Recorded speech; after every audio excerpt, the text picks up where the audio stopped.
Correct, sex education. This is an interesting one.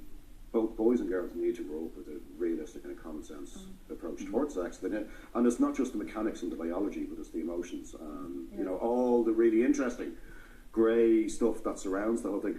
I think the idea of actually teaching things like consent and respect for your fellow man, your fellow woman, from an early age, as soon as you start teaching sex, that makes perfect sense. And frankly, I was stunned when I was reading the stuff that it had never even come up as an issue before.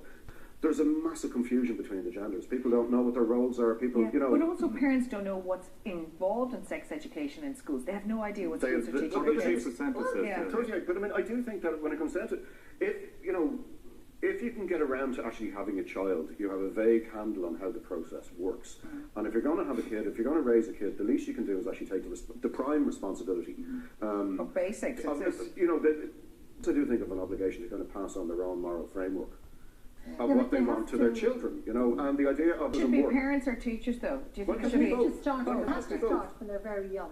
I mean, when my kids were small, it wasn't, nobody spoke about it as much, obviously, and we decided, right, we'd have to bring the kids up and tell them about sex.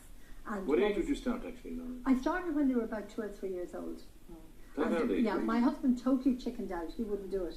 I had to do it, and because it embarrassed him. So what did you say, though, 2 or 3? What did you say? Well, at the age of 2 or 3, you can teach them the parts of their body, the names of the parts of their body, so they're not going all giddy and silly, and they're content with that, and they're relaxed about it, and so on. And then you find an awful lot of it comes from